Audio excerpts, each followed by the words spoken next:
Hello, I'm Isaac Hayes III, founder and CEO of Fanbase, and I'm here with a very important message. We are at a turning point in the Black community where we must have equity in the apps we use that scale to billions of dollars. But this time, we own the infrastructure, we own the culture, and we shape the future. And Fanbase is the future. Fanbase combines the free functionality of Instagram, TikTok, and YouTube into an all-in-one platform built for the evolution of social media and monetization. With over 1.4 million users, that's real proof that we are shifting the conversation of tech ownership and equity for creators. So right now, I want you to go to startengine.com/fanbase and invest today. The minimum to invest is $399. That gets you 60 shares of stock in Fanbase at $665 a share. This marks a turning point in Black ownership of social media. If we don't take this opportunity to own social media right now, we will always be customers to our own creations. And that can't go on. So once again, go to startengine.com/fanbase and invest today. We must own the platforms where our voices live, our stories matter, and where our culture drives the world. Thank you. Folks, Black Star Network is here. Oh, no punching! I'm real revolutionary right now. Support this man, Black Media. He makes sure that our stories are told. Thank you for being the voice of Black America, Roland. Stay black. I love y'all. All momentum we have now, we have to keep this going. The video looks phenomenal. See, there's a difference between Black Star Network and Black-owned media and something like CNN. You can't be Black-owned media and be scared. It's time to be smart. Bring your eyeballs home. You dig?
Hey, folks, today is Tuesday, November 8th.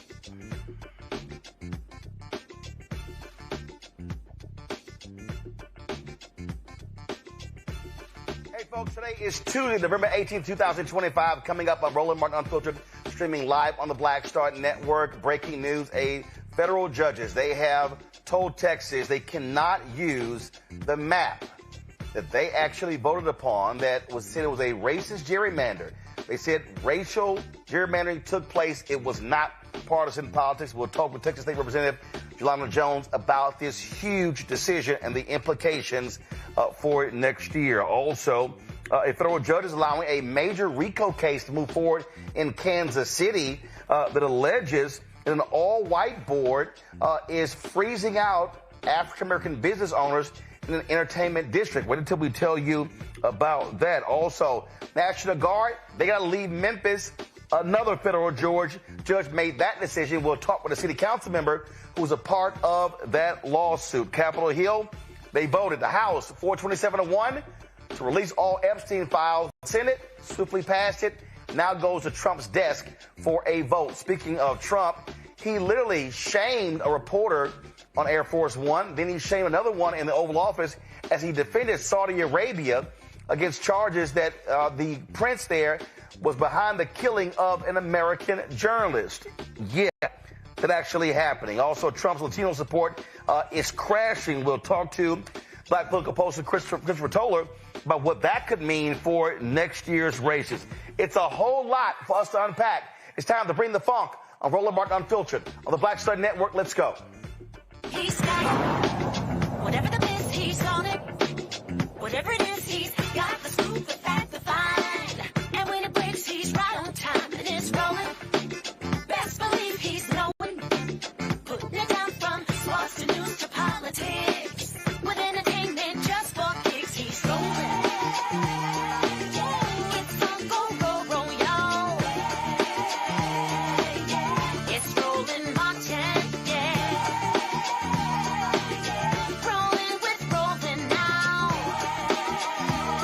He's funky, fresh, he's real, the best, you know he's Roland Martin now.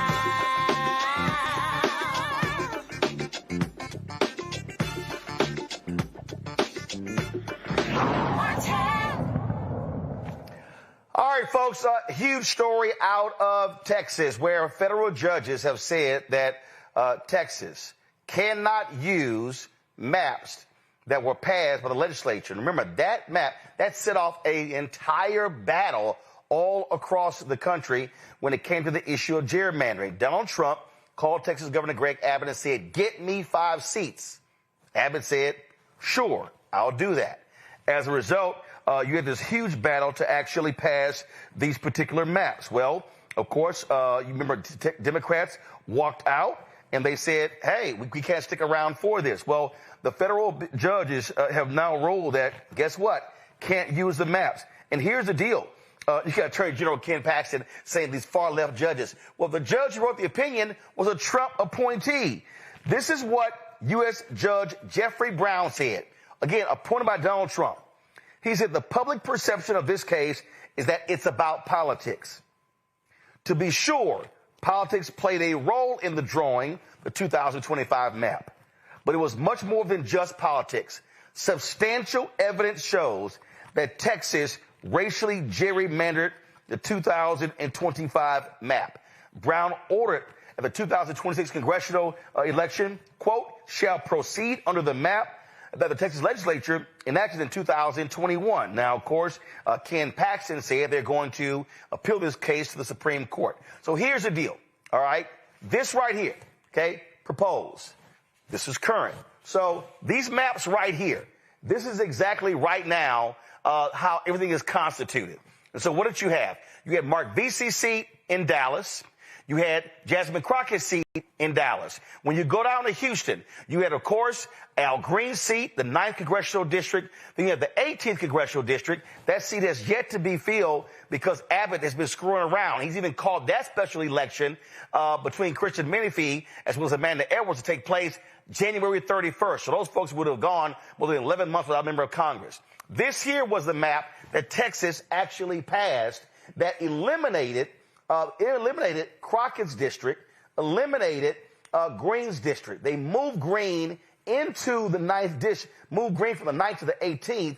And so what that would do, that would eliminate 5 Democrats. 2 of those be African American.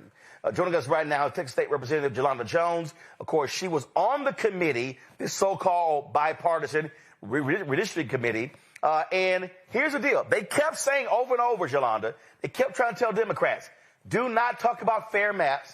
Do not talk about, in terms of, what's fair and also gerrymandering. They said, no, you have to call it racist gerrymandering. And so here you have this Trump-appointed federal judge saying, indeed, race was at the heart of the changing of these maps. For sure. And you remember, Roland, every time you saw me during the corn break, I kept saying, call it what it is, racist, racist, and it's racist some more. Because our talking points were, it's political, Trump wants 5 Republican seats, blah, blah, blah. And I'm like, no, that's not illegal. So I'm thankful that our fleeing from the FBI and injustice was worth it. But I'm going to hold my fingers, Roland, about the Supreme Court in the Louisiana versus Calais case, because all these Voting Rights Act cases are going to hinge on what the Supremes do in that case. I'm almost certain you're familiar with that. If you're not, I'm happy to explain. Yeah, I mean, look, first of all, because of how the rules are, the only place they can appeal this decision is the United States Supreme Court. Now, people have to understand something, that this decision was a 3-judge panel. Again, Brown, Trump appointee, who also clerked for Greg Abbott. Okay. Then you have, and this same person was a former Texas Supreme Court justice. You have another federal judge appointed by President Barack Obama. And then you had another judge, Dear Smith, appointed by Reagan, cast a dissenting vote. He's going to release his own opinion. And so, yeah, it's now here's the issue. Timing now dictates this, because the deadline to file for next year is December 8th. December 8th. So December 8th. So the problem is we're like 3 weeks away. So here's the issue. They can appeal, but if the Supreme Court doesn't take it up or issues, and again, the Supreme Court does have a precedent where they've done this before. They did it in Louisiana and in Georgia, where they said, hey, even though a lower court ruled this, we're going to freeze everything in place. So they could freeze, not the current map. They could freeze this proposed map by saying, well, we know what they said, but it's too late to make any changes, so we're going to freeze this in place. But they could also say, we're going to go to the lower court and freeze it in place and still hear the arguments later. So you don't know, but the bottom line is Republicans, they are banking on this right-wing court siding with them. I agree with that, Roland. And here's the deal. If the Calais case out of Louisiana, if the Supremes keep the Voting Rights Act, Section 2 of the Voting Rights Act, then I think that the Supremes are going to affirm what this 3-judge panel did. But if they eviscerate the Voting Rights Act, where they're saying to comply with the Voting Rights Act, where you create a district based on race, like they did in Louisiana, because they cut a black district out, and in order to remedy them cutting out a black district, then Louisiana created a second black district. Then the non-black folks sued on that 2024 map, and that's where we are. What's really interesting about the case out of Louisiana is that the Supreme Court had them argue that case in March of this year, and then had them come back on October 15th to re-argue, which is incredibly rare. And the issue is the Voting Rights Act constitutional? Does the Voting Rights Act violate the 14th and 15th Amendment? So I don't know where they're going to land. Stare decisis has always said, since we got the Civil Rights Act, that the Voting Rights Act, Section 2, and the 14th and 15th Amendment Equal Protection Clause work together. So this is the first time we've had a Supreme Court saying, does the Voting Rights Act, Section 2, violate the 14th and 15th Amendment? In other words, is the Voting Rights Act constitutional? That scares the shit out of me. Well, true story. Well, here's the other thing here, okay? So the Supreme Court previously ruled that if it's a partisan gerrymandering, they serve no role, no purpose. It's left up to the states. But the Supreme Court, depending upon this Louisiana case, the Supreme Court can still rule on racial gerrymandering. Here's the problem for Texas. Texas decided to argue before the courts, oh no, this was a partisan gerrymander. Here's the problem. Trump was so stupid, thankfully, that his own Department of Justice sent a letter to Texas saying, this map, they said this map was racially done. Texas was in court arguing that this map had no racial intent in it. So they were supporting that. So then all of a sudden the letter comes. What then happens? Abbott, in his proclamation calling for a special session, says we have to do this in response to the Department of Justice letter. So this is what Judge Brown said, which is hilarious. Judge Brown literally writes, the governor explicitly, first of all, Brown said, read the Texas Tribune story. Brown said it was difficult to analyze the DOJ letter because it contained, quote, so many factual, legal, and typographical errors. But the fact that the state leaders had pointed to the letter repeatedly as the impetus for redistricting was enough. Quote, the governor explicitly directed the legislature to draw a new U.S. House map to resolve DOJ's concerns. In other words, the governor explicitly directed the legislature to redistrict based on race. In press appearances, the governor plainly and expressly disavowed any partisan objective and instead repeatedly stated that his goal was to eliminate coalition districts and create new majority Hispanic districts. But Roland, you know I was there, right? And you know during the redistricting hearings, I literally said that DOJ letter is wrong on the law. And if you will recall, Roland, at the first redistricting sham meetings, my colleagues were saying that it's based on the DOJ letter, it's based on the DOJ letter, it's based on the DOJ letter. By the time they got to the actual hearing at the Capitol, somebody told them, hey, man, this is actually racist. Y'all now have to say it's partisan. So my colleagues, the Republican ones, at one stage of the game were saying we're relying on the DOJ letter. Right. And then right after that, after somebody said y'all dumb, y'all stupid, y'all racist, then they flipped the script, which all that testimony came out in the hearing. And I kept saying to my Democratic colleagues who did not want to call racism, right. We got to call it racism. You heard me, Roland, say, listen, you got to call it racism. You and I were on the same page. Listen, I talked to Tarrant County Commissioner Lisa Simmons. She said to me that they were at a rally in Tarrant County and they were handed the language to say, and all these Democrats kept getting up there, kept saying, fair maps. And she was like, what the hell are y'all doing? So when she went up, she says, no, these are racist, gerrymandered maps.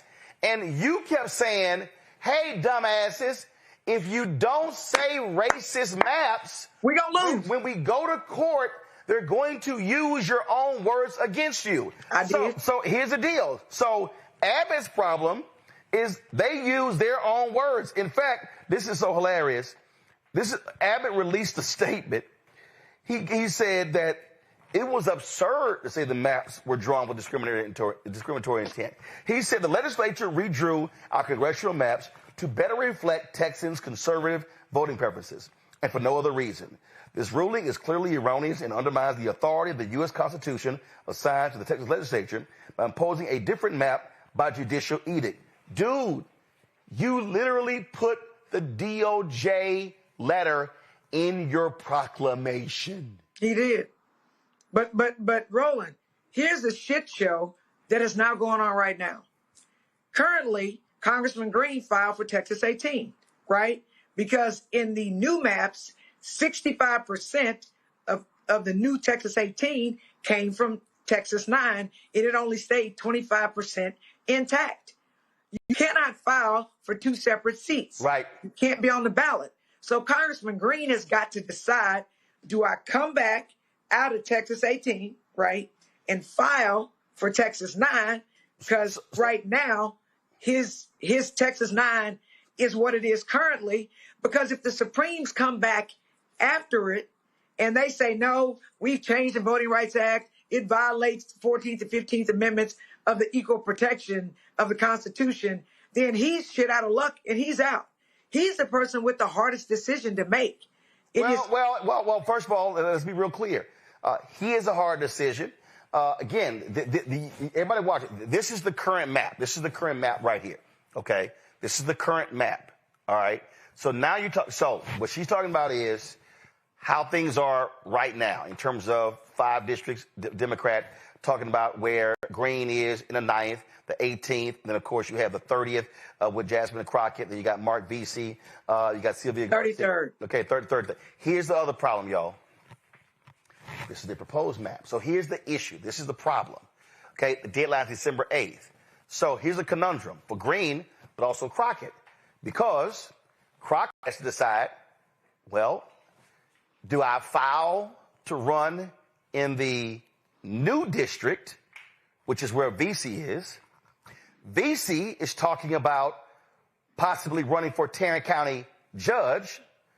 Crockett may run for the United States Senate. And so here's the it's all this stuff going on. So to your point, because you don't know what the Supreme Court's going to do, the limbo is very simple. Will the Supreme Court freeze in place the new Republican map, or will they say, let's freeze in place the old map? That's literally where we are. So Congressman Green, as I said before, he's going to get reelected in the current Texas 9. Under the new Texas... I'm sorry, when you say the current Texas 9, meaning... Like what it is now. Right, what it is now, meaning... He's been there 20 years. There you go. His original 9th congressional district. Got it. Right. But the new 9th literally has been created for a Republican. So, and they took 65% of his current Texas 9 and moved it into 18. And moved it into 18. So he has to decide, do I file? He's already filed for 18. Right. Which was $3,200. So he has to, by the deadline, does he withdraw that and file for the 9th, hoping the Supreme Court freezes in place what's now, or risk the Supreme being in a Republican district that he represents that number. Right. So the person that's getting the royal screwing is Congressman Al Green. And let me be clear. In this lawsuit, you will see plaintiffs and plaintiff intervener Alexander Green. So he literally is fighting. He is fighting to keep, you see his name? And he's the person who stands to lose the most. Well, the problem now is the appeal goes to the Supreme Court. And will the Supreme Court freeze in place the current map or the new map? But the Calais case out of Louisiana, Roland, which they've been considering since at least October 15th, or before that, but the latest oral arguments, they've had that long enough to make a damn ruling before December 8th. So if they don't make it, shame on them. Well, we have seen how they can move fast when they want to. Or slow. Or move slow when they want to. Hey, Representative Jolanda Jones, we appreciate it. Thanks a lot. Thanks for having me, Roland. All right, thanks a bunch. Got to go to break. We come back. We'll talk with our panel about all this drama coming out of Texas. You're watching Roland Martin Unfiltered right here in the Black Stud Network. This week on The Other Side of Change. Book bans, anti-intellectualism, and Trump's continued war on wisdom. This is a coordinated backlash to progress. At the end of the day, conservatives realized that they couldn't win a debate on facts. They started using our language against us, right? Remember when we were all woke and the woke movement and all that kind of stuff? Now everything is anti-woke, right? When we were talking about including diversity, equity, inclusion, and higher education, now it's anti-DEI. All this are efforts to suppress the truth because truth empowers people. You're watching The Other Side of Change, only on the Black Star Network. Next on the Black Table with me, Greg Carr. Our legal roundtable is back in session as we look at yet another potential landmark case being considered by the United States Supreme Court. This one is called 303 Creative versus Alennis, and may be the most important and far-reaching First Amendment, that is freedom of speech, case of our time. It could, depending on how the court rules, open the door for a return of Jim Crow segregation laws. It's true. If you say we can discriminate against one, you're saying we can discriminate against all. That's on the next Black Table. Don't miss it. Right here on the Black Star Network.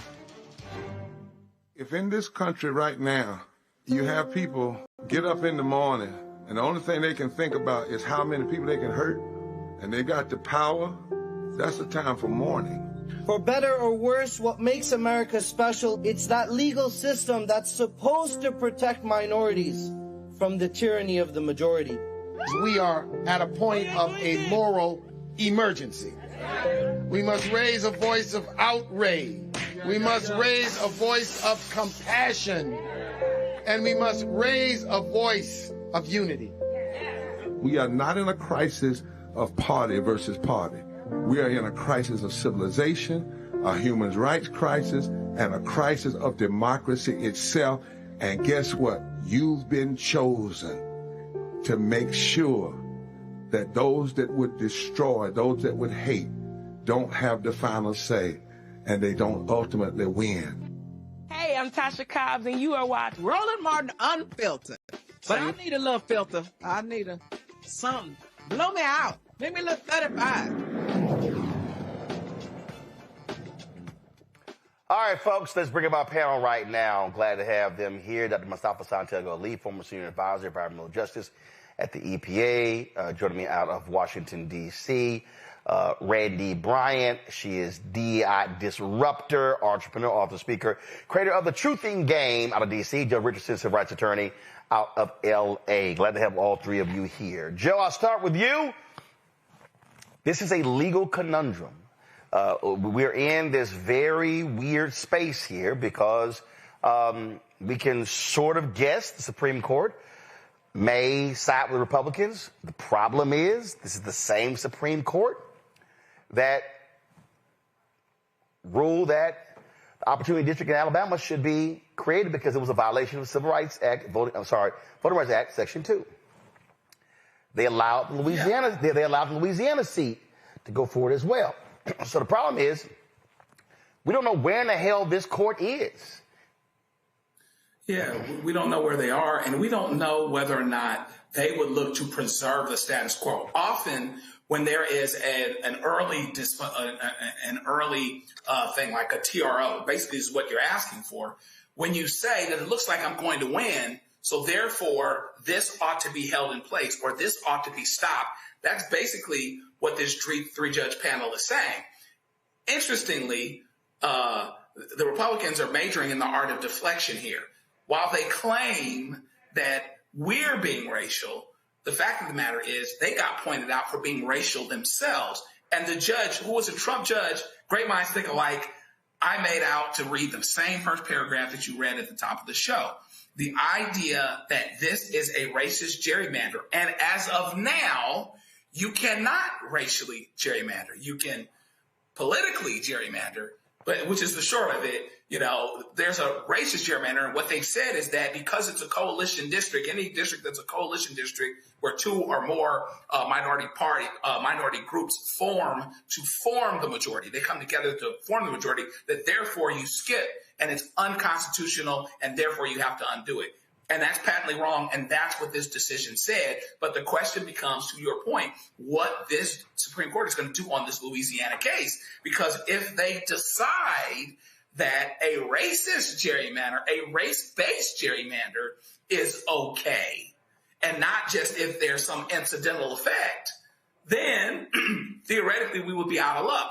But the worst part about it all, to the point that you're making, is that this Supreme Court has been so inconsistent and so fill in the blank that you don't even know whether they will approach this with the proper amount of measure, right? So that's as important and as dangerous as anything. The idea that they jump to a conclusion, or they jump and ignore so much precedent related to the Voting Rights Act, et cetera. Even if they do that slowly, it's not good news, right?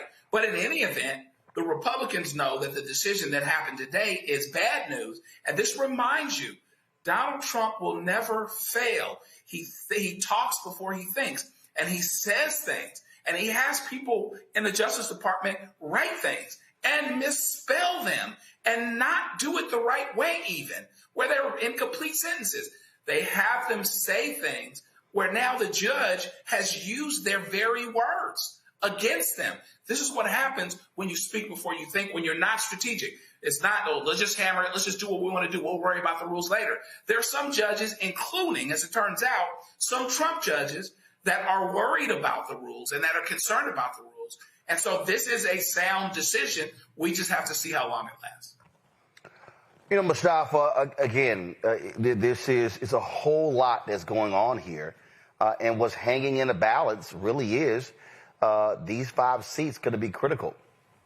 And also, if I'm correct, and I got to pull it up, I think California, their measure also was contingent that if Texas seats got reversed, then their thing doesn't take effect. So there's like a whole domino effect here. Yeah, there definitely is. I think the question will also be, there are a couple of others who have already done some gerrymandering, also Missouri and I believe it was North Carolina as well.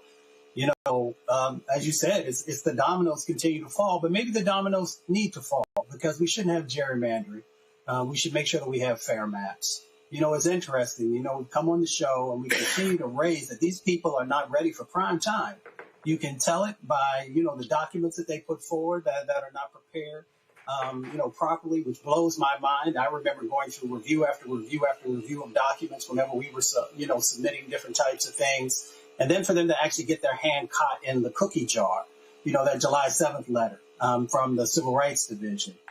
So, you know, that they continue to make mistakes. But we also understand that there are courts that often will, you know, support them, even though they're not bringing forward everything that would normally be necessary. The other thing that I want to say real quickly, Roland, is that, you know, I appreciate not only this show and the Congresswoman who was on and others who continue to make sure that we don't sugarcoat stuff. Because when we sugarcoat stuff and we don't call it what it is, Joe just said it, you know, racial gerrymandering is illegal.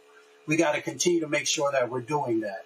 And then the last thing is, of course, you know, you had mentioned about the Supreme Court and how quickly they might move. Remember in 2021, that heartbeat law there in Texas, I think it was U.S. versus Texas, was one of those cases that moved rather quickly. I believe it was around 39 days. So folks should still continue to you know, stay focused, continue to push, continue to highlight these injustices that are going on, because nothing is settled until it's settled. You know, the thing that we have to understand here, Randy, is that these are monumental decisions. This is not just about, okay, 5 members of Congress. It's who people are going to be represented by. And we can't overlook that. And when we talk about who they're represented by, that also then impacts millions and billions of dollars. Yeah, absolutely. And it's going to affect, you know, every decision, every household, how people live, the rights that they have. I mean, it's going to have major impact. And if we're really honest, we're really trying to see if these judges are going to show their, do their jobs and uphold the law, or are they going to uphold their allegiance to Trump? I think that's what we have seen a lot in the past. But now Trump is even shaking judges whom he appointed. And I think that he's pushed them too far where they're saying, wait a minute, I do have to uphold the law, and I can't go forward with holding up, you know, what you're asking me to do. And that is making me somewhat happy, but I think it's what's making us also nervous, because are they going to continue in the way that it seems that if we look at the cases the last few weeks, that judges, even judges that he appointed, our past Republican presidents have appointed, are saying, this is enough. Let me stand by and uphold the law, or are we going to show an allegiance to the party? And I think that is what is making our stomachs in knots.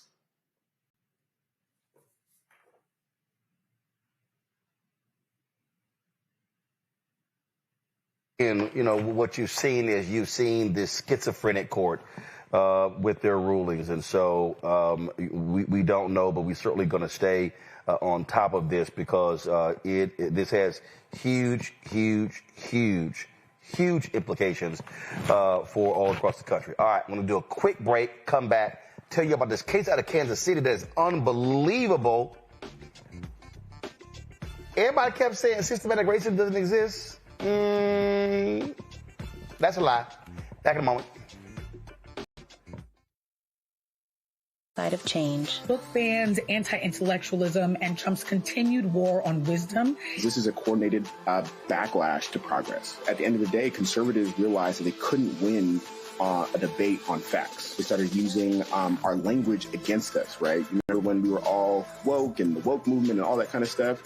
Now everything is anti-woke, right? When we were talking about including diversity, equity, inclusion, higher education, now it's anti-DEI. All this are efforts to suppress the truth because truth empowers people. You're watching The Other Side of Change, only on the Black Star Network. Next on the Black Table with me, Greg Carr. Our legal roundtable is back in session as we look at yet another potential landmark case being considered by the United States Supreme Court. This one is called 303 Creative versus Alennis, and may be the most important and far-reaching First Amendment, that is freedom of speech, case of our time. It could, depending on how the court rules, open the door for a return of Jim Crow segregation laws. It's true. If you say we can discriminate against one, you're saying we can discriminate against all. That's on the next Black Table. Don't miss it. Right here on the Black Star Network. This week on A Balanced Life with Dr. Jackie, are you looking for clarity on your believer's journey? Are you finding it difficult to really find your lane and stay in your place? Do you think that you have what it takes to build a sense of community even in these difficult times, knowing that God has got your back?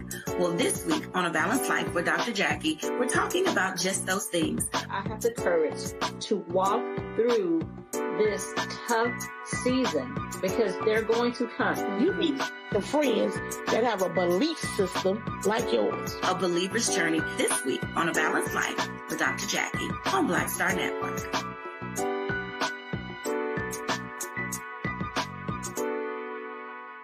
Michael McMillan, President and CEO of the Urban League of Metropolitan St. Louis, and you are watching Roland Martin Unfiltered. A federal judge is letting a major RICO lawsuit move forward in Kansas City against an all-white board that is accused of running Westport's nightlife scene like a racist cartel. At the center is a secret good neighbor agreement allegedly used to shut out black-owned businesses. Audio recordings show board members threatening owners who wouldn't comply. The lawsuit says they even kept a banned playlist targeting popular black artists. Judge Roseanne Ketchmark now says there's enough evidence of a coordinated discriminatory conspiracy to proceed to trial. Attorney Cecilia Brown, who filed the lawsuit, joins us right now. I'm glad to have you here on Roland Martin Unfiltered. Thank you so much for having me. What the hell? That is precisely what I said. What we have in front of us is a racketeering scheme.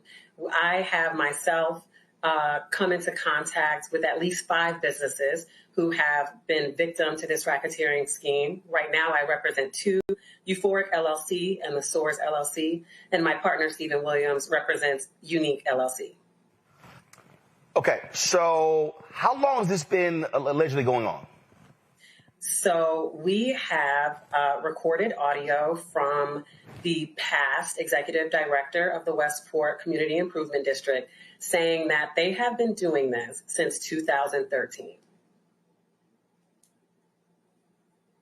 And so for folks who are not from there, describe this Westport area. What is this area? For sure. So Kansas City has 3 major entertainment districts. One of them is the Westport district. The Westport district is reserved for nightlife, kind of the bar scene.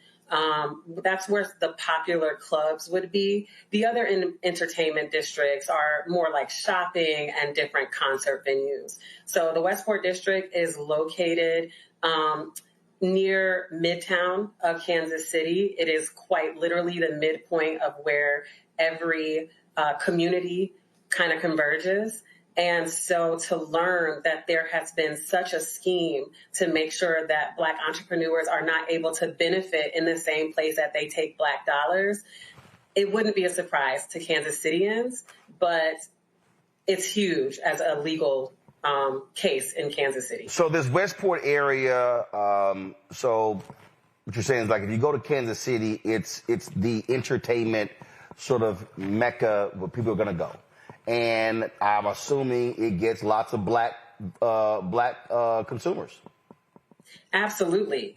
Like I said, it is located basically at the convergence of all of the communities there. It has a ton of Black consumers. Westport is actually one of the only places that you can go to if you don't want to have a stuffy nightlife, if you actually want to be entertained in Kansas City. Unfortunately, there have been known efforts to make sure that Black patrons stay out, including having a banned list of DJs who can play there. All of them are Black DJs, a banned list of Black artists who can play, including names like Beyonce, Drake. These are people who are constantly in the top 10 to ban those type of artists and citing, that they incite violence. It is quite frankly the dog whistle that it sounds like. So first of all, how long has this Westport area been around? That's a great question. So this Westport area has been around since the 1800s. In fact, one of the businesses still located, still located in Westport, used to sell and auction enslaved Black people. That's some rich history there. And you're representing business, but how long have other business owners complained for years about not being able to get in here? So one thing that we're finding is that there have been many complaints, not just with Black business owners who have not been able to obtain a lease or sustain a lease. That's been going on for years. But as we're going through the discovery, what we're finding is that other businesses also feel like they were forced to sign this good neighbor agreement, either by extortion, bribery, or coercion. We also believe, based on the discovery that we have, that agents of Kansas City have been involved in this racketeering scheme as well. So this is really far-reaching. It really is. It's unfortunately what we know to be how systemic racism continues and grows. You have the ultra-wealthy who don't want to have to share or split their money with people that they deem unworthy. And you have systems in place who have agents in them who are going to give preference to those ultra wealthy, who all under the guise of we're keeping Kansas City safe. Even though Westport Entertainment District has been the scene of so many murders in Kansas City. Based on what these defendants are saying, they would be blaming that on Black people, but not one Black business owner is occupying one of the 251 businesses out there, and they've made sure of that. Wow. Questions from my panel. Joe, you first. Wow, this is unbelievable. I've got family in Kansas City, so a lot of connections to the city. This is excellent work. I have a two-part question. One question is the extent of the relief that you're looking for. I assume it's probably both monetary and injunctive. And then the other thing I'm wondering is this a revelation to people in Kansas City? Or is this something that it's like, well, okay, looks like the game is up, looks like the jig is up, versus them really not knowing that this was going on and that this was always going on behind the scenes? How informative is this for people that have been there for years and years and years? Thank you for those questions. So first, this is not a revelation to the people in Kansas City. If you look at any of the thousands of comments that have been left on different media websites about this, Black people and brown people know that this is what's going on. I think the revelation is coming to those property owners and those CID members that someone is finally standing up and having the resources to fight back. As to your other question, you are correct. We are obviously going for monetary damages, but also injunctive relief. Right now, we are in the appeals process on a TRO that we have had a hearing about already on October 6th. The judge, in our opinion, failed in her duty to correctly analyze the law. So we are currently appealing in the 8th Circuit. Wow, great, thanks. Randy. Hi, thanks for being here. I sadly have heard of cases like this in other towns. And so what I'm wondering, is there a case history that you're referencing where we have seen other Black and brown businesses blocked out of the area and they have successfully worked to resolve that issue legally? Thank you for your question, Randy. So I have not personally seen another case that quite mirrors the facts of this case. However, what I am relying on is the well-known knowledge of restrictive covenants and redlining. This is just a repeat of that. What oppressors do is nothing new. The game is always rigged in the same way. And so that's what we're comparing this to as of now. Thank you. Mustafa. Yeah, well, again, thank you for everything that you're doing. You know, I was listening and I was thinking this is like a 21st century burning down of Black businesses without the fire. I'm just curious about how do we help our folks to have a better understanding of navigating these types of situations? I know there's a legal process, but there's also an educational process, I would assume. Thank you for that question, Mustafa. I think that's one of the most important questions that I could have answered tonight. You know, unfortunately, because Black people were kept out of business for so long, we haven't always had the resources. We don't know when someone is breaching a contract. We don't know when we're being taken advantage of. And so with this case, what we hope to do is garner national attention to educate people that this is what's happening and this is what it looks like. I know in Kansas City, the Jackson County Bar Association holds kind of lunch and learns for citizens and residents to come in and kind of learn some of those basic legal tenets, whether it be in contract law and criminal law, to try to better educate the residents. And I think that there are many local African American bar associations that do the same thing. This is the reality of being Black in America. And thank goodness there are lawyers, and we can't wait to see this proceed forward to see what the response is. So, Cecilia, great job, and keep us abreast of what happens in this case. Absolutely. Thank you for your time. All right. Thanks a bunch. All right, folks. We'll be right back. Roland Martin Unfiltered on the Black Stud Network. Don't forget, support the work that we do. We cover stories just like this. It's really important for us to be able to tell our story. You want to join our Bring the Funk fan club, use the Stripe QR code. You see it right here, bottom left-hand corner. PayPal's R Martin Unfiltered. Venmo's RM Unfiltered. Zelle, Roland at RolandSMartin.com. Roland at RolandMartinUnfiltered.com. Check some money order. Make it payable to Roland Martin Unfiltered. P.O. Box 57196, Washington, D.C. 2003 7-0196. Back in a moment. This week on A Balanced Life with Dr. Jackie. Are you looking for clarity on your believer's journey? Are you finding it difficult to really find your lane and stay in your place? Do you think that you have what it takes to build a sense of community even in these difficult times, knowing that God has got your back?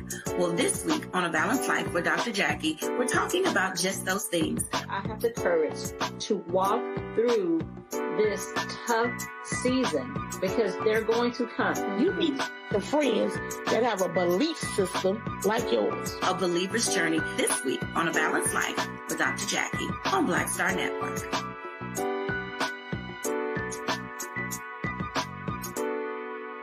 Said the quiet part out loud. Black votes are a threat. So they erased them. After the Supreme Court gutted the Voting Rights Act in 2013, Republican legislatures moved fast. New voter ID laws, polling place shutdowns, purges of black voters from the rolls. Trump's Justice Department didn't stop it. They joined in. In 2018, his DOJ backed Ohio's voter purge system, a scheme that disproportionately erased black voters. Their goal, erase black votes and political power. Yeah, that happened. These are the kinds of stories that we cover every day on Roland Martin Unfiltered. Subscribe on YouTube and download the Black Star Network app. Support fact-based independent journalism that centers African Americans and the issues that matter to our community.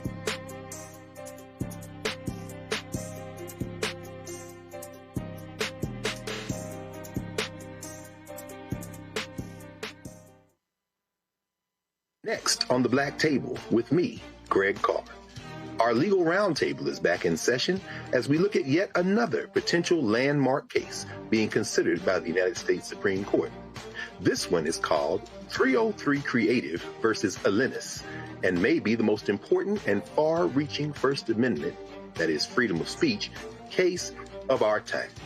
It could, depending on how the court rules, open the door for a return of Jim Crow segregation laws. It's true. If you say we can discriminate against one, you're saying we can discriminate against all. That's on the next Black Table. Don't miss it. Right here on the Black Star Network. Violent white supremacy is, quote, the most persistent and lethal threat in the homeland. The greatest terrorist threat to the homeland is the homegrown violent stream, including hate crime committed on behalf of some kind of white supremacist ideology. They are coming after everything in Black America. MAGA and Donald Trump are specifically targeting Black America. They are going after the money. Attack Black Lives Matter. Attack critical race theory. Attack DEI. MAGA wants to defund Black America. This is a perfect example of their desire to completely degrade and de-emphasize Black people.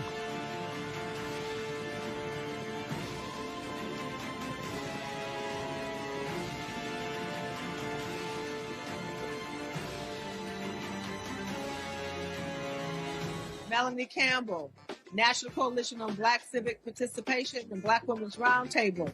And we are watching Roland Martin Unfiltered all day, every day, 24/7. Spread the word.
Well, folks, all of the Jeffrey Epstein files are going to be released. The House voted 427 to 1.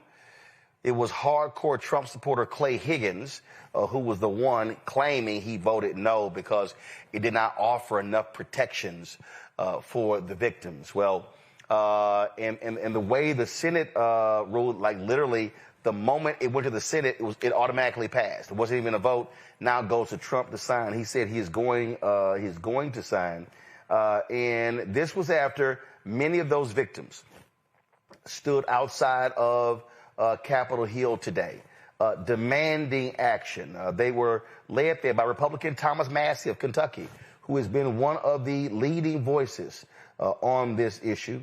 And again, they testified. They were putting pressure. Congressman Roland was one of these people. And you may have noticed during Sunday's football games, this commercial here was put out by the victims that also put a face on this absolutely crazy sex trafficking case.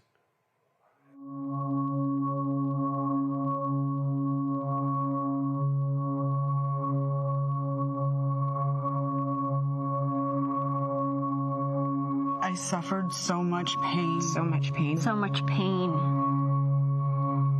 I suffered so much pain. I was 14 years old. I was 16 years old. I was 16. 17. 14 years old. This is me. This was me. This is me. When I met Jeffrey Epstein. This is me when I met Jeffrey Epstein.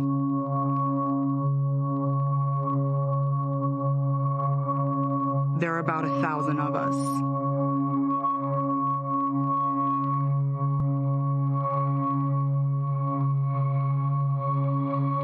It's time to bring the secrets out of the shadows. It's time to shine a light into the darkness.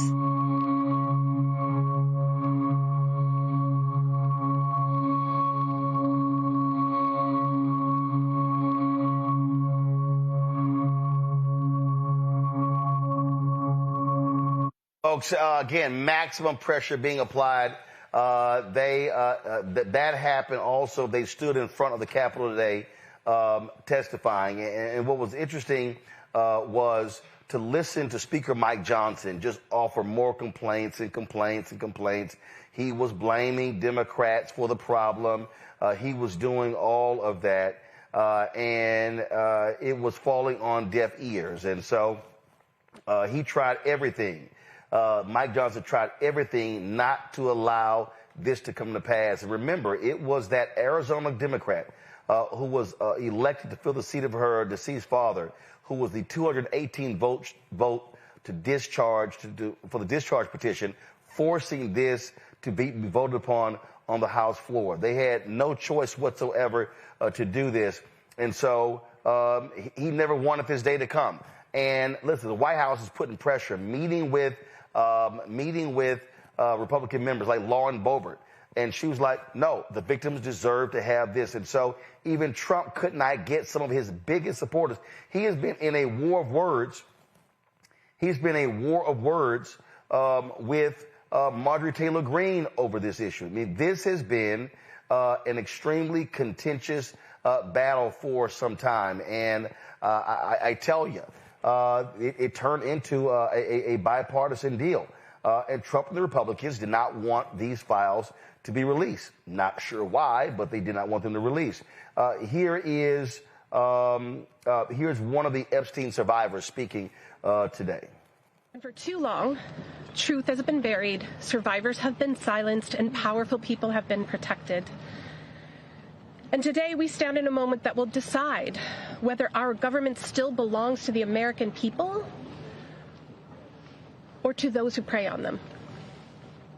Because when mountains of evidence and decades of victim reports across 5 administrations still lead to sweetheart deals or no prosecution at all, this isn't just one case gone wrong. It's an institutional failure on a historic scale, and every member of Congress and this administration must answer for that failure. So, folks, but not only that, I mean, this so much happened in this. In fact, Democrats and Republicans had to deal with this. In fact, Stacey Plaskett, the delegate from the Virgin Islands, when Democrats released paperwork, what happened there was they showed that Epstein was texting her during a hearing. And Republicans jumped on that, saying she was doing the bidding of Jeffrey Epstein. She took to the floor today to explain her position, what happened. I'm going to find that clip for you in a second. But it really was an unbelievable day as the House and the Senate had to vote on this particular issue. And so, give me one second. So here we go. Here's the actual moment of Plaskett speaking and addressing her critics on the floor of the U.S. House. Watch this here. I first want to give you all a sense of what was happening that day. Everyone knows at that hearing in February, the entire country was watching. As Michael Cohen decided he was going to finally give up information about what was happening in the Trump world, the Trump enterprise. And at the beginning of that hearing, the ranking member, Jim Jordan, had the disrespect to Elijah Cummings, may he rest in peace and his name be a memory, after not allowing Mr. Jordan to shut the committee hearing down. And I turned to Mr. Jordan and told him to have respect for the chair and to basically shut up. And that moment went viral.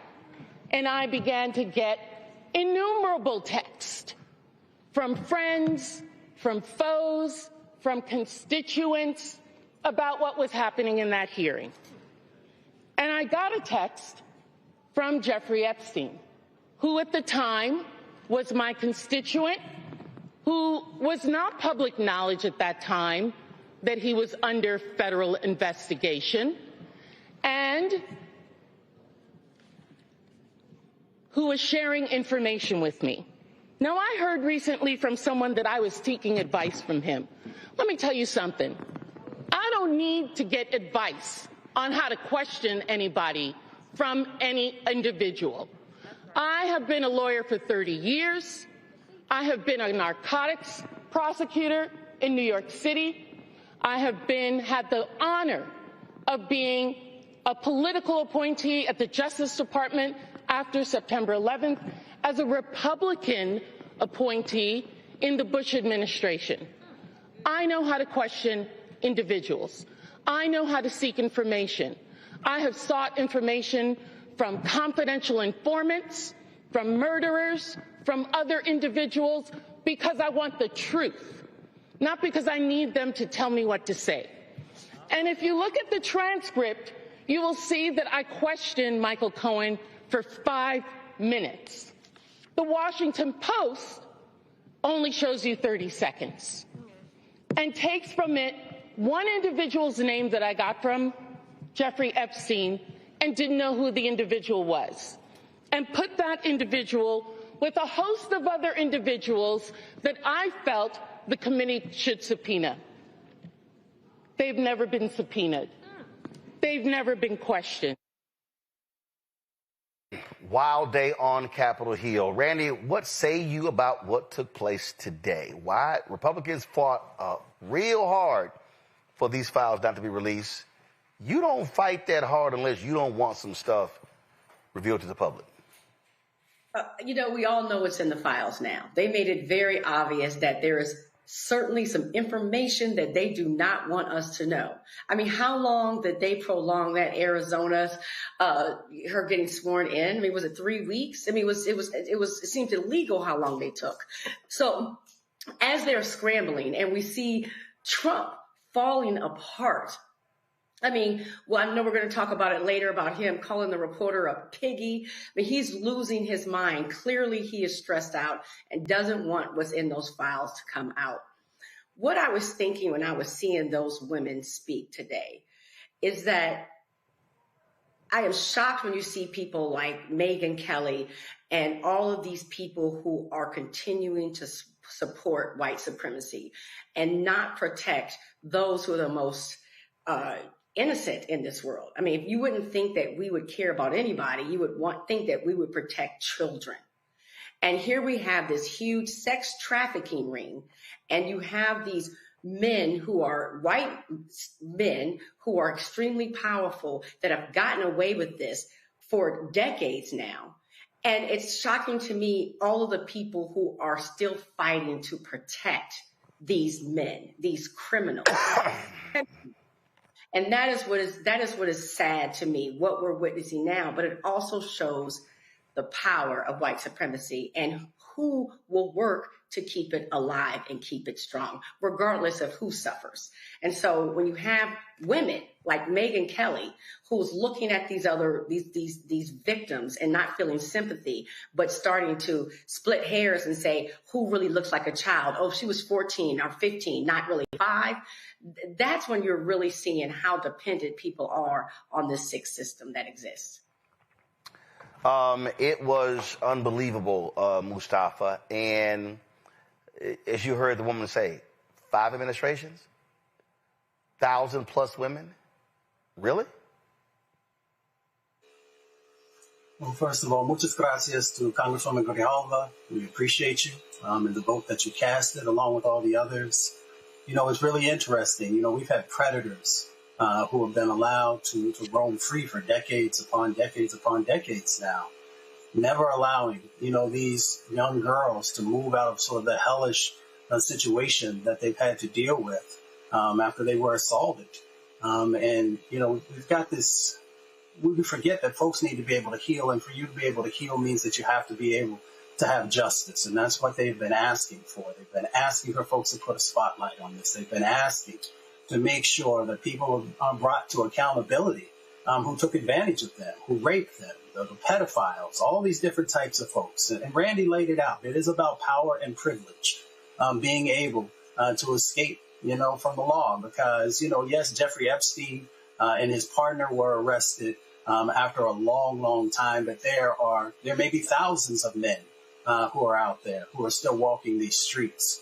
So we should be very clear about what sex trafficking is, how it impacts folks, and that it has to be addressed. It doesn't matter if somebody is a billionaire or a millionaire, or if there's someone who's driving a bus. If you're a part of those types of things, then you have to be brought to justice. Joe? Yeah, I mean, and now this is the next battleground. The next battleground is now to make sure that everything that's supposed to come out comes out, and it's not clouded under the guise of an investigation. Well, this part is under investigation, so this can't be released. I think that there are people that are going to know if something is missing that's not released. And at the risk of oversimplifying it, how do we know? If nothing negative towards Trump is released, we know that they've cooked it. We know they cooked the books because they were fighting entirely too hard to keep this thing from being released, because they knew that some of the milk wasn't white and that he wasn't going to look good if the truth actually came out. So now we've just moved to the next frontier. And it's going to be interesting to see. I mean, Donald Trump, you know, actually on some level, I can't fault him. He always has been able for the last 10 years to look at these folks and say, there's nothing to see here. And so look in the other direction, and they turn around and do it. They go, okay, you know. And so now he's got caught a little unexpected that they didn't really go his way here. But let's see if they stay there. Let's see if they really allow this to become this political thing where we revisit certain people that call themselves Democrats or Bill Clinton or whoever it is that might be, going back 20, 25 years, et cetera, as opposed to dealing with the matter at hand. None of those guys are president. Trump is president. Trump is the one that tried to keep this stuff from coming out. And so, you know, I'm not down with child molesters, people that rape underage folks, or whoever they are, black, white, Democrat, Republican, however it gets down. Get them all. But you'd be crazy to think that this doesn't, on some level, include Trump in a way that they've been trying to shield and hide. So hopefully we stay on the work here, stay on the attack here, stay on the aggressive side as it pertains to making sure everything that's supposed to come out actually does. All right, folks. Let's go to Memphis. The Tennessee judge temporarily blocked the deployment of the National Guard in Memphis, ruling that Governor Bill Lee exceeded his authority. Davidson County Chancellor Patricia Head Mosky issued the injunction, but paused it for 5 days to allow for an appeal. Although the National Guard deployment has been halted, federal agents from the FBI, ATF, and DEA will continue their work in Memphis as part of a broader crime-fighting effort.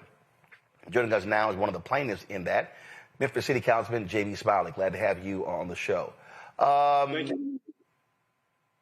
What was interesting to me is the fact that you and others said we should fight this, but there were other city leaders who capitulated. Why? Yeah. I think, some of the leaders have a hard time pushing back against an administration who seems to control the courts. But my position has always been, just because the fight is difficult doesn't mean you need to bow down. I'm in the position, or the position, that we're going to push back against any type of administration who try to subject us to military occupation. Just because it's difficult doesn't mean we shouldn't get into the fight. And absolutely. And listen, y'all are elected to lead. There are local leaders, there are state leaders, there are national leaders, and for Trump to run roughshod over the duly elected representatives of Memphis and other cities is shameful. Yeah, I just think some people are always concerned about potentially losing resources if you fight the federal government, if you fight the state. But I always have to remind folks, they meaning the state, have consistently given Shelby County the least. And if you're concerned about losing resources, it's not going to be much to lose. They have an obligation to give us the resources they give us, but they're not going to give us more. And I've been consistent about this since 2023 or 2024 when we fought the state as it relates to gun reform. They said they're going to take resources from our communities, but they have consistently done the least. And we're going to continue to fight them when it comes to skirting the law or subjecting us to a military occupation. I think it's our moral obligation to do that. Listen, I get the fear of losing resources, but I say the greater fear is when you lose credibility and when you lose your power. When you talk about the loss of civil rights, the loss of legal rights, that stuff matters, because when you let someone take, in one instance, they will continue to take. And I think the another concern should be, why, if we allow them to continue to open this door to skirt the law while they're targeting Hispanic people today, the very next people they're going to target, people who look like me. And I think we have to fight against injustice right now. We are freedom fighters in the city of Memphis. I just wish some of our elected leaders will understand that if we don't fight now, we've already lost the war that's soon to come. Absolutely. Questions from my panel. Mustafa, you first. Yeah, well, it's good to see you. Thank you for everything you're doing for the country. Could you be clear with folks? Is there a rebellion or an invasion happening in Memphis? Absolutely not. As a matter of fact, from September of this year, from January to September of this year, crime was at a 25-year low. We've invested in group violence intervention programs, and we saw successes. What you see now is the Memphis State Task Force and the National Guard and the federal government trying to come into the city of Memphis and claim that they've done something great. And all they're doing is piggybacking off of the efforts of our local law enforcement. Our duly elected officials should be stepping up and say, you're not going to take credit for the work that we've fought hard to do. And we're not going to subject us to this type of a very aggressive, authoritarian type of leadership. We're not going to bow down to them. We will not. Joe? Hello, sir. Tell us about the discussions that you've had with local law enforcement. This is happening everywhere, and the discussions I've had with local law enforcement here in California are like, whether it's ICE or whether it's, we don't have the problem with the governor per se, but anytime there's a militarization of a local area, it seems to uproot and undermine the goodwill that good law enforcement folks are really trying to put in the ground for those rainy days when they need to be trusted, when they need to be believed, which is all the time. Are you having those same kinds of conversations with local law enforcement? And if so, what are they saying? Well, absolutely. Today we had a press conference along with the county mayor, Lee Harris. And one of the things that one of the community groups noted was they've been building good rapport with local law enforcement officers, particularly with the Hispanic community. But now their trust has eroded. And that's the same concern that you hear some of the local law enforcement officers. We've built or started building good rapport, particularly after what happened with Tyree Nichols. It's very hard to build good rapport when you have a tragedy like that occur. And when you're starting progress and now you have this occur, it's very difficult for them to say, hey, trust us now, especially when you have, the federal agencies coming in and uprooting families in our neighborhood. It's difficult. Randy. Thank you so much for fighting back. I appreciate your courage. How are the residents doing? Like, how are they responding to the National Guardsmen being there? Being in D.C., we saw people actually on the streets fighting back and not being, confrontational with the National Guard, but very much being clear that they did not want them there. Are you seeing that in Memphis? Yeah, in the city of Memphis, a lot of our residents have humor. We do something called checking. You will see residents going out, making fun of the National Guard being here. But you also see community members taking a very serious approach, saying, why are you here? What are you doing? What benefit do you provide for our community? You have business owners concerned, say, hey, we don't want the National Guard here. Particularly if you talk about the small businesses in the areas in which the National Guard are walking, I won't say patrolling because they don't have policing power, but walking around, with show of force, they're hurting businesses in our community. I'm almost as concerned as I was during COVID when the businesses were shuttering. This is a very negative impact on the economic portion of the businesses we have in our community. The people don't want the National Guard here. And I don't care what the folks outside of Memphis saying, but if you talk to residents of Memphis, they're not talking about we want the National Guard. They're saying goodbye, good riddance. Don't let the door hit you when you leave. All right, then.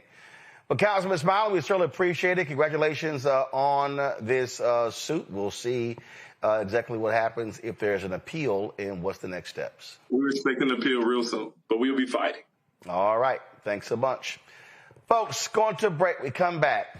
I've said time and time again that Donald Trump is the most despicable person to ever enter the White House, and that's saying a whole lot. But I'll show you what this idiot said about a female reporter, but then how shameful he was in responding to questions regarding Saudi Arabia's Crown Princess role, the murder of an American journalist. You're watching Roland Martin Unfiltered right here on the Black Star Network. They said the quiet part out loud.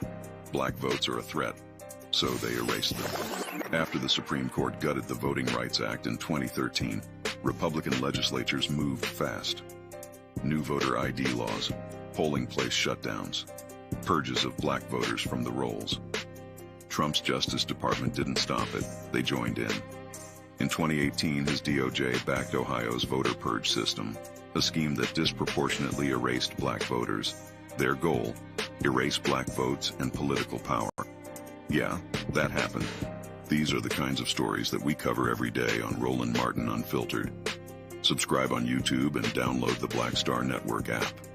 Support fact-based independent journalism that centers African Americans and the issues that matter to our community.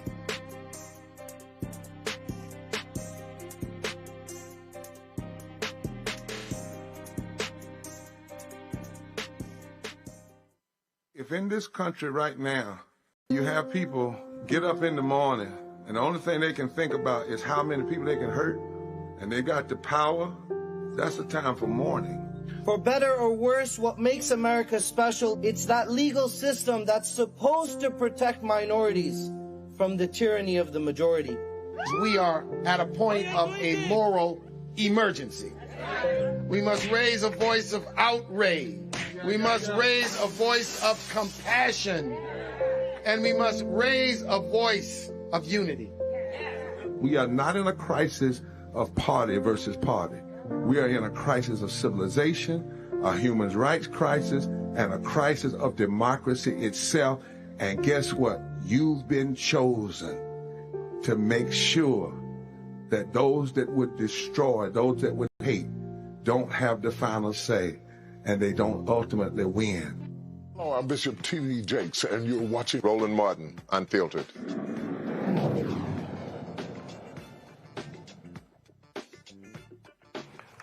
Donald Trump called a Bloomberg News reporter, Catherine Lucy, a piggy during a tense exchange aboard Air Force One on Friday. Look at this ingrate. So he dictated a couple of memos to himself to be brief.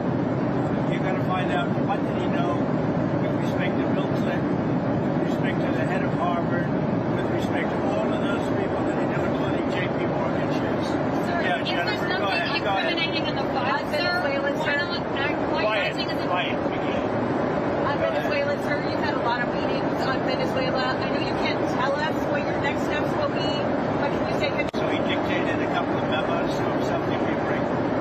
You're going to find out what did he know with respect to Bill Clinton, with respect to the head of Harvard, with respect to all of those people that he knew, including J.P. Morgan checks. Sir, Yeah, if Jennifer, there's go nothing ahead, go ahead. incriminating in the file, sir,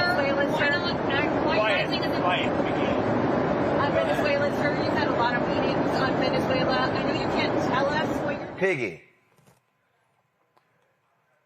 do you know how despicable this man is? In fact, that was the video. This is what it looked like, a photo of the incident.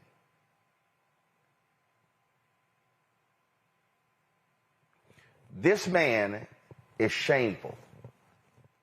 He's shameful. And other members of the press, they just kept going. Well, former Fox News anchor Gretchen Carlson called the remark disgusting and degrading. Donald Trump has a history of attacking female reporters and trying to shut women journalists up with demeaning language. He said to Ebony McMorris, American Urban Radio Network. He said to so many others. And let me tell you something right now. The right says nothing. The right will not say a word. That's the right. He called her a piggy. This is Catherine Lucy right here. But it wasn't just Lucy. Today, in the Oval Office, the Saudi Crown Prince, who was given an elaborate welcome, Trump was questioned by ABC News reporter Mary Bruce. This was the exchange. Is that pretty good? Mr. President, why wait for Congress to release the Epstein files? Why not just do it now? You know, it's not the question that I mind, it's your attitude. I think you are a terrible reporter. It's the way you ask these questions. You start off with a man who's highly respected, asking him a horrible, insubordinate, and just a terrible question. And you could even ask that same exact question nicely. You're all psyched up. Somebody psychs you over at ABC. They're going to psych it. You're a terrible person and a terrible reporter. As far as the Epstein files is, I have nothing to do with Jeffrey Epstein. I threw him out of my club many years ago because I thought he was a sick pervert. But I guess I turned out to be right. But you know who does have? Bill Clinton, Larry Summers, who ran Harvard, was with him every single night, every single weekend. They lived together. They went to his island many times. I never did. Andrew Weissman, I hear. All these guys were friends of his. You don't even talk about those people. You just keep going on the Epstein files. And what the Epstein is a Democrat hoax to try and get me not to be able to talk about the $21 trillion that I talked about today. It's a hoax. Now, I just got a little report, and I put it in my pocket, of all the money that he's given to Democrats. He gave me none, zero, no money to me. But he gave money to Democrats. And people are wise to your hoax. And ABC's, your company, your crappy company, is one of the perpetrators. And I'll tell you something. So why not just sign it down? I think the license should be taken away from ABC because your news is so fake and it's so wrong And we have a great commissioner, the chairman, who should look at that, because I think when you come in and when you're 97% negative to Trump and then Trump wins the election in a landslide, that means obviously your news is not credible and you're not credible as a reporter. So I've answered your question. You should go and look at the Democrats who received money from Epstein, who spent their time. Larry Summers was with him all the time. Abusive, gross, despicable. Mary Bruce, this is Mary Bruce. She was doing her job. See, what he can't stand, he cannot stand when women challenge him. It drives him crazy. And so he reversed to be this abusive ogre, just being this absolute despicable individual. And see, folks, what we also saw took place today in the Oval Office, because the question that she asked before that dealt with the role of the Saudi crown prince in the brutal murder of Khashoggi. Now here's what's crazy. The American intelligence came to the conclusion that he ordered the brutal killing of Khashoggi. And guess what happened? Did he answer? No. No covered for him? Trump, listen to this. Is it appropriate, Mr. President, for your family to be doing business in Saudi Arabia while you're president? Is that a conflict of interest? And Your Royal Highness, the U.S. intelligence concluded that you orchestrated the brutal murder of a journalist. 9/11 families are furious that you are here in the Oval Office. Who are you with? Why should Americans Who are you with? And the same to you, Mr. President. Now, who are you with? I'm with ABC News, sir. You with who? ABC News, sir. Fake news. ABC fake news. One of the worst in the business. But I'll answer your question. Thank you. I have nothing to do with the family business. I have left, and when I've devoted 100% of my energy. What my family does is fine. They do business all over. They've done very little with Saudi Arabia, actually. I'm sure they could do a lot.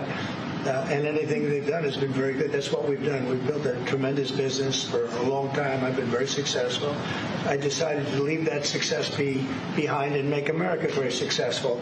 And I've made America more successful by far than it ever was, and that it ever could have been, no matter who was president. There would be nobody bringing in $21 trillion, that I can tell you right now. As far as this gentleman is concerned, he's done a phenomenal job. You're mentioning somebody that was extremely controversial. A lot of people didn't like that gentleman that you're talking about. Whether you like him or didn't like him, things happen. But he knew nothing about it, and we can leave it at that. You don't have to embarrass our guest by asking a question like that. Embarrass our guest by asking a question like that. Mustafa, is he a grown man? Can he answer for himself? He can most definitely answer for his own self. He helps to run a major country, so he can definitely speak for himself. It's I've watched a lot of presidents. I advised a couple of them. I don't think that there were any in the past who would ever even come near to this type of a situation of having an American citizen who's been killed, and then you defending and uplifting someone who may have had something to do with it. So we're living in this really like alternative universe almost whenever you walk into, or the cameras go into the White House, and the things that you see them say and do. It makes you really understand that, what was it Michael Jackson said, they don't care about us. They truly don't care about any of the American citizens that are out there. They don't care about we the people. They don't care about any of those things that we often think that most folks who sit in that important seat would actually do. But it also sends a message to dictators across the planet that you can literally do anything, and you still can have a place with this current administration if you are willing to invest enough. You heard him kept talking about trying to get him to say that he was going to invest $1 trillion. I think he was up to like $600 billion. First of all, yeah, so Saudi Arabia is going to invest $1 trillion. Saudi Arabia's GDP is $1.1 trillion. They're not going to invest $1 trillion. He is such a damn. I keep telling people, he lies about lies. Well, this is true. We all know that. But the American people sometimes are not paying attention. You know, people are busy working and doing other things. And that's why you got to bring this stuff forward, because this is a very dangerous situation. Again, it's the message that you're sending to others across the country. You see it sometimes in the way that he will uplift Putin, and then they might get into a small disagreement. And then, you know, he'll back away for a second, but he always comes back to these dictators who do this most, not just egregious things, they do these deadly things across the planet. So folks just need to pay attention. But, you know, elections have consequences. And when you put an individual like this into the White House, you know, unfortunately, these are the types of things you're going to get. And Randy, we know his ass lying about business interests in Saudi Arabia. We know he lying. He is the most corrupt. He is pimping the Oval Office for everything. Oh, absolutely. He's conducting business and making himself a very, very rich man, and his family rich. You know, and journalists have always served such an important part in making America run. They are the ones who bring out the truth. They hold our leaders accountable.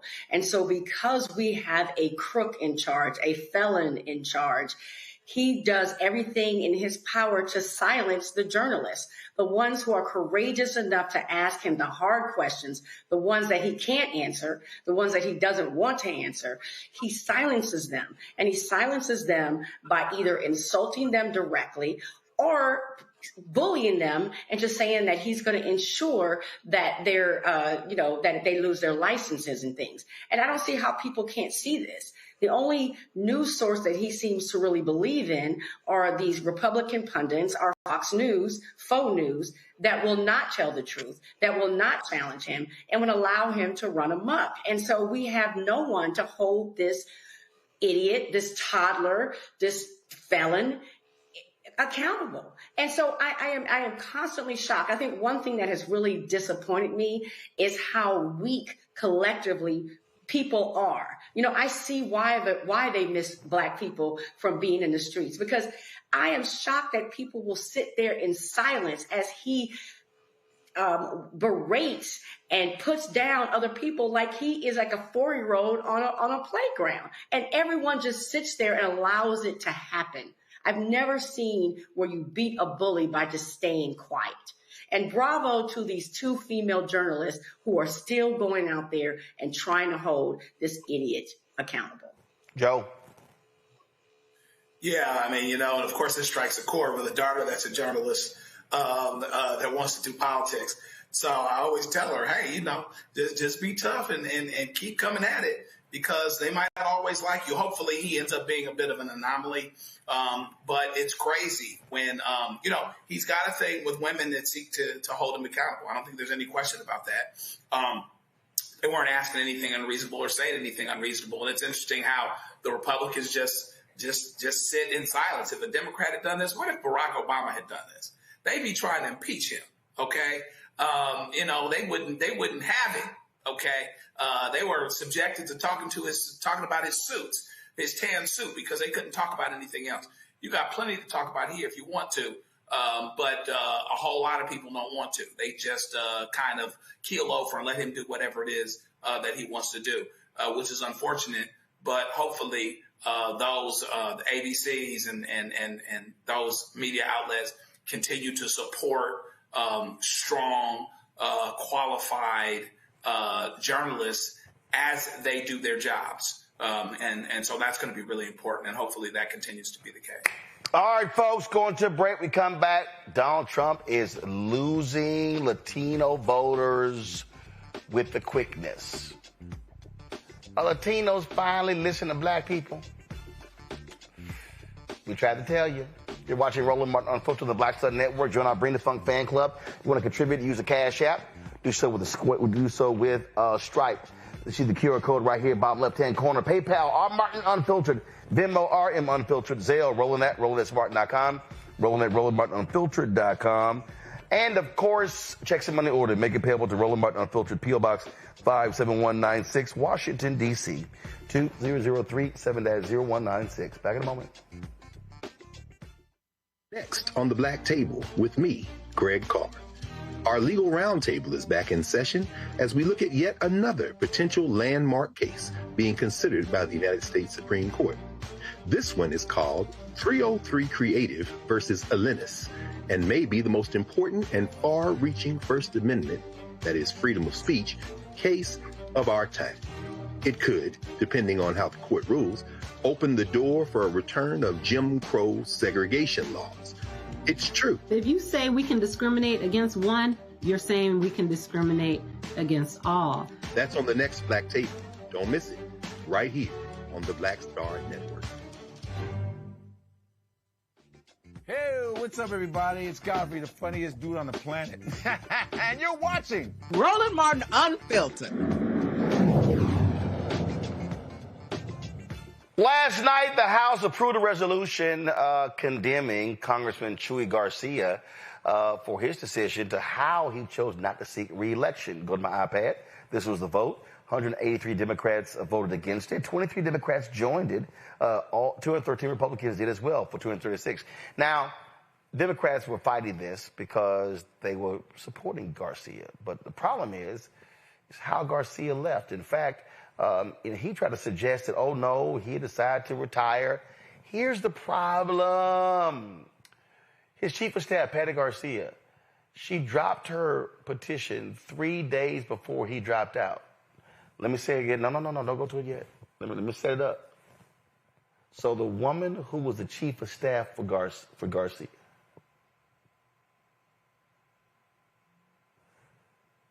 three days before he announces he's not going to run, she files her petition to run. But he said he decided not to run. It was late. And here's the other problem. This is her petition. Who is the first person to sign Chuy Garcia? Come on, bruh. This was a setup. He dropped out late to ease the path for her to run for his seat. You can't say you decided late when 3 days before you dropped out, she mysteriously filed her petition. And you the first person who... See, you knew you couldn't announce 3 days before the deadline because you knew others would run. Chuy, that's that bullshit. That's that bullshit. And they should have voted against your ass, and you should have been called out for it because your ass was wrong. Speaking of wrong, Latino voters, we tried to tell y'all asses that man didn't give a damn about y'all, but the proximity to whiteness, oh my God, y'all were just loving y'all oh my God, I love how he hugs the flag. Oh my God, I love how he's an American. I love how he stands with us. We are all one. We are Latinos for Trump. We are Cubans for Trump. We love us some Senor Trump. We made songs and dances for Trump. And Trump got in there and sending y'all asses out of here. Trump is sitting here lighting your asses up. Snatching your mamas and your daddies and your aunts and uncles and your cousins. Just jacking y'all up left and right. We tried to tell you, but no. Y'all was so adjacent to white that y'all wanted to line up with them MAGA fools. Now what y'all gonna do? So now when you look at polling data is showing how Latinos in huge numbers are running away from Donald Trump. In Virginia, big shift to Democratic candidates. The question is, how will this play out in 2026? Will Latino voters finally wake the hell up and realize that Trump ain't their daddy and he's not going to sit here and save them? and he don't give a damn about them. Latinos are mad about the economy. They're mad about immigration. All of this stuff. We tried to tell you. Chris Towler, director of the Black Voter Project, co-founder of Black Insights Research, joins us right now. Chris, always glad to have you on the show. So, Chris, ain't it amazing what happens when folks learn the hard lesson? What's that phrase? Hard head make for a soft ass? It seems like that's the case here. The CNN poll is really interesting, and Latinos have pretty much shifted directions completely, not just when it comes to approval, but when it comes to their views on Trump handling the economy, and even their views on how Trump's handling immigration. And so kind of full circle here on all of the things that seem to matter the most when it came election time in 2024. See, I'm confused, Chris, because see, all them people talked about how Trump was so good for the economy. They talked about how he was, oh my God, he's going to be bringing in the golden age. Man, we are just going to be swimming in cash and gold bars. And, oh, man, it's just going to be the time of our lives. That's a lie. I think there's a realization as well, not just with Latinos, but with a lot of conservatives and even black conservatives that were, spewing all of this BS for Trump in 2024, that it's just that BS, and that there was a lot of misinformation out there being pushed really hard on social media and sort of other non-traditional media platforms that people were just buying into and getting inundated with, to a point where, all of the truth didn't matter anymore. And now we're seeing what the truth is. We're seeing, forest through the trees, as they say, and it's very, very clear, as you said before, that Trump and the Trump administration is only for one thing, and that's Trump. And anyone else is on the outside looking in, even those that voted for him and helped him get into office. I think it's telling, too, in the CNN poll that approval ratings for Latinos dipped. Earlier this year, they were real close to where white approval was. Those attitudes have dipped so much that they're almost where black attitudes are now. And black approval has always been relatively low for Trump. Wait a minute. Did you just say that Latinos are so pissed off that they damn near right there with us? Close to it, yeah. Damn. It's almost neck and neck now, where black and Latino approval is both at about 20%, a little over 20%. So it's very telling, if nothing else. See, that's what happens when your windows start getting bust out. That's what happens when they start raiding churches and schools. That's what happens when your ass believe, oh no, they were going to be attacking the violent. They don't give a damn. They don't care. And so now the racists are running the show. Now the thugs are running the show. And now these Latinos, see the problem with the polling, Chris. The problem with the polling is the Latinos are grouped together. Yeah. So you really can't separate the white Latinos from the brown Latinos. See, or the conservative Latinos, the new immigrants from the second, third generation immigrants. And even in this poll, the numbers are so few that it's very hard to say anything here beyond just these really large shifts that are taking place, because, it's a sample of about 1,200 people. But when CNN reports the results, they still have to report people of color together all as one, just because there's not enough numbers to actually dig into these things. And that's going to kill a lot of these campaigns, a lot of these candidates in tight races in places, in Virginia, as we were talking about, Florida, where people are trying to win really close Senate and House seats. If they're not able to dig into these numbers and really see how people feel and the nuances behind what's going on in the polling today. You look at this stuff all the time. Are we seeing black folks harden against this fool? I think so. I haven't done too much national polling recently, but I did just finish conducting some personal interviews with sort of black community leaders in a purple state. And the sentiment in the Black community from those interviews is that there is this sense of exhaustion, and people are tired of having to continue to fight the system. But that doesn't mean that people are done fighting. And I think there's a renewed sense of hope now with some of the elections that just took place this year. And there's a renewed push where even if, Black community leaders don't see a candidate or a campaign that they want to get behind, they're turning inwards to the community. And they're looking for organizations and grassroots groups to put their energy and time into, and still being political, still being active. Again, it's going to come down to how we get people who are not usually active, who don't usually pay attention to politics, to the polls in the upcoming midterms, because that's going to, turn the tide in, again, these races that are just 1 or 2 point margins. And so, but there's absolutely a sense that the Black community is becoming more hardened towards Trump, similar to we saw as we approach the 2020 election, but it's happening much sooner in the presidency this time. You been talking to any of these dumbass Black men who voted for Trump?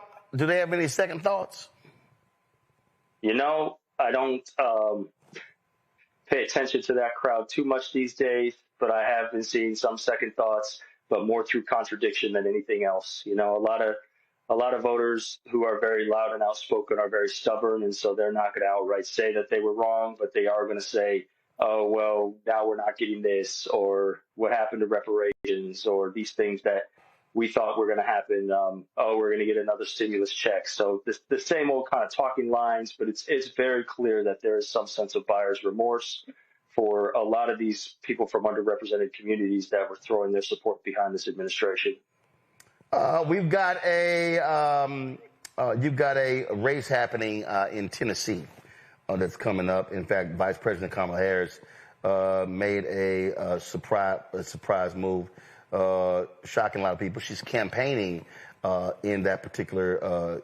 She's campaigning today for African Bain in that particular race, and you try to explain to people that the role that a Black voter can play in that race. It's almost 17% African American. Go to my iPad. The breakdown of that district is non-Hispanic white, 71.9%. Hispanic is Latino, 6.2. Black, African American, 16.7. Asian, 2.8. Native American, other 2.6. The reality is she is going to need a massive Black turnout. But also, many believe that she is going to be able to pull a significant amount of white voters. But the point that you're making, if you want to reach those voters, you're going to have the folk who can speak to those voters. Absolutely. And there's no one right now more present to speak to Black voters than Harris. She still holds a lot of admiration in the Black community. And in a race like that, even if you could split white voters 50-50, right, you need those Black voters to get over the hump. And in that district in Tennessee, it's going to be a really hard task to win that type of white support. I think right now it's estimated at a 10-point advantage for Republicans. So there's a lot of ground to make up. But say you split white voters 55-45 and you win 90+% of Black support and you get Black voters to the polls, it's absolutely realistic to think you could win that race. But you have to try and get out as many Black voters as you can, because 9 out of 10 of them are going to vote for you as a Democratic candidate. And so, I think it's really brilliant to get Harris out there, especially as this being one of her sort of first campaign stops or back campaigning for people other than her book tour. And so it's going to get a lot of people's attention, especially in the Black areas in that district. All right, real quick question from the panel. Joe, you first. Kind of connected. What's the best way for us to continue to inform citizens, voters, particularly Black voters, to really, get back in the race, stay in the race as pertains to voting and participation? Or is the suffering that some are going through, Black women losing jobs, et cetera, is that helping to take care of and make them more perceptive and aware about the voting? I think the suffering, if you will, is going to mobilize some voters, but there's also going to be a significant group of Black voters that needs compassion, and you're going to need to understand why they might feel alienated, removed, tired, exhausted with politics right now, and come up with political arguments that, on the one hand, absolutely do impression upon them the dangers that are imminent with the Trump administration and sort of the MAGA Republicans in power, while at the same time discussing ways that their lives could get better through politics in the future, right? And sort of have a short-term game and a long-term game when it comes to talking with Black voters. But first and foremost, be empathetic and understanding as to why Black voters or the Black community in general might be feeling really sort of disillusioned at this moment in time. Mustafa? You know, there's been a stronger focus in certain parts of the country, you know, with ICE and a number of other things that, you know, Latino voters are experiencing. I'm curious, in those areas, are we seeing more of the individuals there moving away from the Republicans, or is it just across the country? That's a good question. I haven't seen any specific data suggesting that the proximity to sort of ICE raids or ICE activity is moving Latinos any more than these trends we've seen nationally. I wouldn't be surprised, though. Sort of similarly or related work on Black voters suggests that the movement to send in the National Guard can be mobilizing and likely has in some of these cities. So even though there's no analysis or data out there, I would, you know, theorize or posit that this would have some sort of impact on Latinos and their views of the Trump administration, especially when it's directly affecting their lives, right? That's what makes the big difference here. Randy? Similar question. Are we seeing a breakdown by gender and age with the Latino voters? Again, I haven't seen anything that is that nuanced when it comes to the polling. And this again just speaks to the limitations of the general polling out there, is that, as Roland said, right, we don't want to just see gender and age, but we want to see national origin. We want to see generation. There's so many different things within each community, the Latino community, the Black community, Asian American community, that can tell us so much about what's going on with these voters, but we just don't get it most of the time because these mainstream news outlets, Beltway polling really just doesn't care to do the work, right? They want to see the national trend, they want to get the headline, and then they move on to the next story. And so I'm hopeful that campaigns are taking that extra step to collect the necessary data in their districts and states that are needed. But more often than not, right, those are stories that just are not told most of the time. All right. Chris Towler, I appreciate it, man. Thanks a lot. Thank you.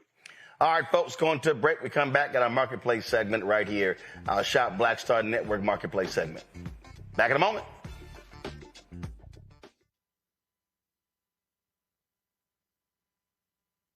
This week on A Balanced Life with Dr. Jackie, are you looking for clarity on your believer's journey? Are you finding it difficult to really find your lane and stay in your place? Do you think that you have what it takes to build a sense of community even in these difficult times, knowing that God has got your back?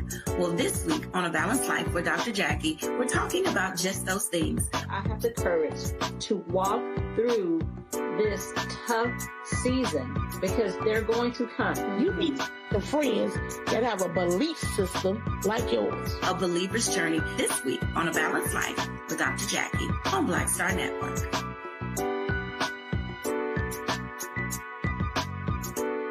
This week on The Other Side of Change. Book bans, anti-intellectualism, and Trump's continued war on wisdom. This is a coordinated backlash to progress. At the end of the day, conservatives realized that they couldn't win a debate on facts. They started using our language against us, right? Remember when we were all woke and the woke movement and all that kind of stuff?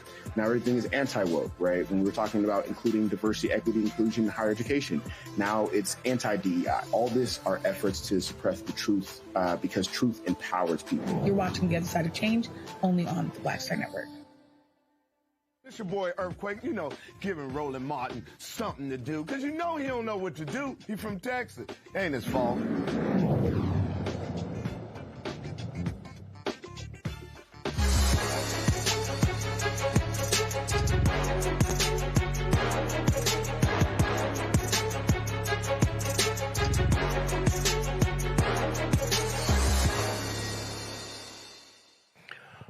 Folks, we are approaching holiday season. I mean, not fully yet, but my birthday was Friday, so, you know, y'all want to hook a brother up. I'm just saying. Be Rooted creates culturally inclusive stationery designed to celebrate and empower women of color every day. From bold journals to beautifully crafted planners, Be Rooted is redefining how women express themselves through stationery. Jasmine Foster, the CEO and founder of Be Rooted, joins us from Atlanta. All right, Jasmine, glad to have you here. First of all, ain't none of this for brothers? I mean, y'all play cards. Do you or do you not play cards? No, I understand that. But what I'm saying is, but in the whole intro, all I hear is celebrating empower women of color every day, you know, redefines how women express themselves. What I'm saying is your stuff for bros too? Well, I see thousands of men on this channel. I want to empower one of my brothers out there and maybe be rooted for them, okay? All right, so let's go through this here. So we got a planner here. Yes. We got all sisters on the planner. Can we get you? You can throw Jasmine, you can throw a bruh in there.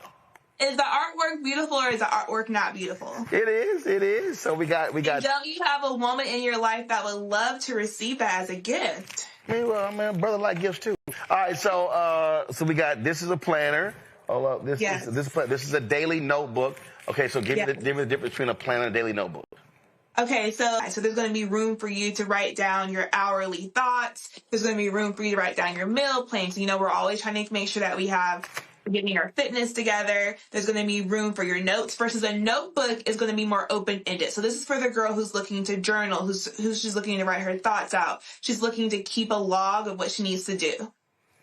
All right. So then what we got here? We got coffee mug and wine glass. Yeah. So that one says before work and because work, because I don't know about you. Sometimes before work, I need a little bit of caffeine. No. And after work, I need a little bit of, wine does the body good. No, I don't do caffeine. I don't do wine. I'm ready to roll at any time. You don't need caffeine? Jasmine. Yes. You think I would need caffeine?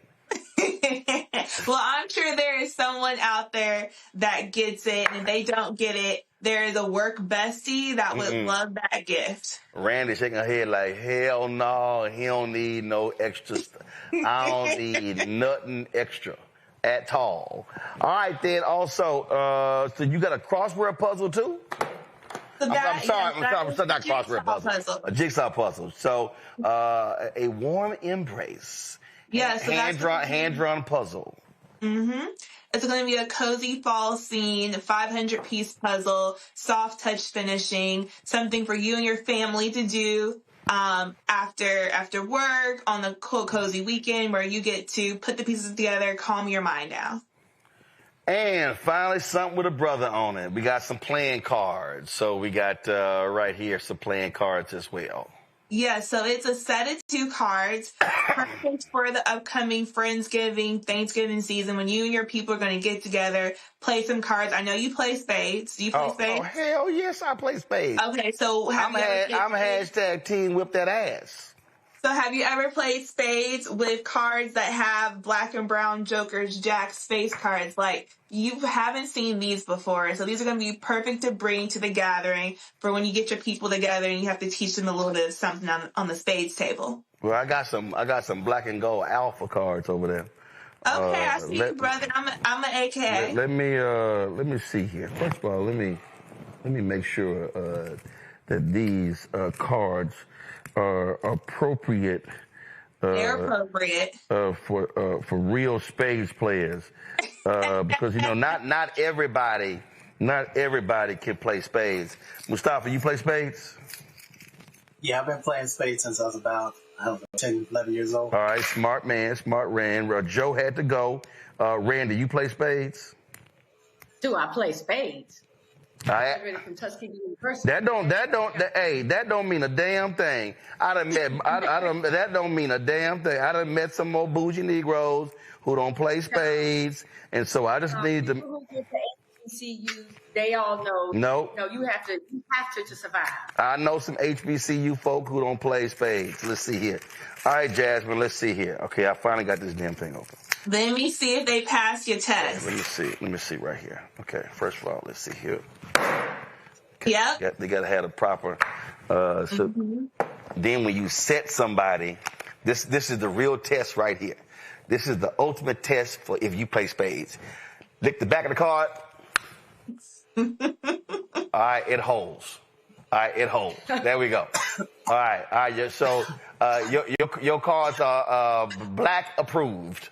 Black stamp of approval? Yeah, stamp of approval. That's right. Slap on the forehead approved. All right. Randy, what? Randy, you ain't never did that? No. Randy, you ain't never did that? When you set somebody, you look the back and you set somebody, you're not licking no cards. You look the back and slap on your forehead and you go, your ass set. Your ass set. All right, Randy, your question. Go ahead. Your question for Jasmine. Well, listen, I've already purchased from Be Rooted before. I love particularly the notebooks. I always have a notebook. I have a notebook right here. So congratulations to you. And let me just say, I was going to, actually put this back on you, Roland. I think men can carry notebooks that have beautiful black women on the covers of them. That's fine. I still want to see a brother. Anyway, okay, fine, whatever. Mustafa, congratulations. Mustafa, go. Yeah, congratulations. I'm curious about the artwork. How do you choose the artwork? Do you have particular artists you work with, or what's the process? Yeah, I'm super lucky to have a team of amazing designers that work for me that we all concept the art together, and then they illustrate everything for the brand. And so an amazing group of black and brown designers that work for the brand. Cool. Now, how many different products do you have? We have over 50 products that we change out seasonally. And right now on your marketplace, you have some of our best sellers. Okay. All right. Henry, give me a wide shot. See, this ain't bad because, they don't slide across the table. So sometimes cards, they too slippery. So you can't have them flying across the table. See, that's right. So we check. So we got to be able to check. Randy, you don't want none of this. Randy, you don't want none of this. I was going to say I can show you better than I tell you. Randy, let me explain something to you. Don't let the Texas A&M fool you. Okay. See, I love all the HBCU Negroes who talking about you went to Texas A&M. They forgot. I went to Jack Case High School. We played spades twice a day for 4 years, in the morning and at lunch. Y'all don't want none of this. Y'all don't want none of this. All right, what you shaking your head for, Jasmine? That's right. Yeah, we keep. Yeah, that's a lot. I mean, that's a lot of time. But I know that if I have to have a spades partner to call upon, I'm gonna call up on you, Roland. Oh, hell yes. We know how to do this. All right, so your best-selling products are on the website. I didn't ask you earlier. When did you start the company? I started the company in 2020, so right in the height of the pandemic. Gotcha. And why'd you start it? Because I was always that young girl that had way too many journals, way too many notebooks, and I spent my corporate career building other people's brands and was waiting for one to be focused on women of color, and then I never found anyone that did it, so I stopped waiting for someone else to do it and did it myself. All right, then. All right, sounds great. So, folks, I want y'all to go to shopblackstartnetwork.com. Go to shopblackstartnetwork.com. Check out Jasmine's products. Be Rooted. Again, we got the jigsaw puzzle. We've got the glasses here. We got the journal, the notebook, and we've got the playing cards. And so, again, I want y'all to check it out. There's some other products in there as well. So go to shopblackstartnetwork.com. Again, y'all know we're doing the blackout. We ain't buying from other people. So we buying black. So go to shopblackstartnetwork.com and check out all these particular gifts. Jasmine, we appreciate it. Thank you so very much. Last question I have for you: What's a new product you're thinking about coming out with in 26? Ooh, you trying to get the exclusive? You damn right. So we are working on a kids collection. So for back to school, notebooks, planners for young boys and girls, young boys and girls with illustrated artwork. So moms, be on the lookout for Be Rooted for the kids for back to school. All right, then. And somebody in the chat room said Roland should do a Black Star Network Spades tournament. Ooh. That's a good idea. And the first victim will be Randy. All right, Jasmine, we appreciate it. Thanks a lot. Thank you. All right. I tell Mustafa, she don't know. She don't know. She don't know. I've gotten 2 texts from people saying, tell Roland we will whoop his in some spades. I just want you to know. Mm-hmm. I done heard that bullshit before. Okay, listen, like I said, I can show you better than I can tell you. First of all, Randy, speaking of you showing better, you can tell me. Where my Tuskegee stuff? Oh, yeah, I got to get you that. Oh! Write that down. My notebook. For a whole year, so everybody know, I only wear HBCU gear on this show, places I've been. So I went to Tuskegee. They ain't give me no gear. So I ain't never worn Tuskegee. And Randy was like, why I ain't never seen no Tuskegee stuff? I'm like, they ain't sent me no gear. She's like, oh, I didn't take it. I'm going to fix that. That was last year. That was last year. That was last year, Randy. That was last year. I got an entire closet over here of HBCU stuff, all kind of folk. Because the other Alabama schools doesn't send me stuff. Okay, I got you, though. No, seriously. Okay. Seriously. You know, that's for last. Yeah, you need to tell the Tuskegee administration, go ahead and put it in the mail so I can rock it on the show. All right, that is it. That's it for us. Randy, appreciate it. Y'all don't forget Randy's card game. Y'all got to understand. I mean, okay, I got to be careful because, you know, Randy got them trick-ass truthing questions, so you're going to fall yourself revealing some stuff you don't necessarily want to be revealing with that truthing game. So I'm just saying. That's right. Don't listen. You get one of them freaky questions, don't be telling the truth. Go ahead and lie. There's nothing freaky. It's stuff about the black community. It's not those kind of cards, Roland. Go to randyb.net and check them out. There's nothing freaky. Oh, it's not? No, it's stuff for the black community, like the stuff we talk about on this show. Oh, okay. That must be your other set of cards. All right. That's it. Randy, Mustafa, I appreciate it. Thanks a bunch. Somebody put in the chat talking about rolling the slap. That slap didn't sound right. First of all, I got this big ass ring on, and this ring too. Okay, so plus we ain't trying to sit here and mess the set up. What's wrong with y'all people? Plus, an appropriate slap in spades requires a card table. You got to be able to slap the table, then the table jump. Okay, y'all don't know. See, some of y'all are suburban Negroes. All right, that's it. Y'all, don't forget, if y'all want to support the work that we do, y'all know this is the blackest show out here. Ain't no other show blacker. Ain't no show hosted by somebody black any blacker than this show. This is how we do it. So if y'all want to support the work that we do, please do so.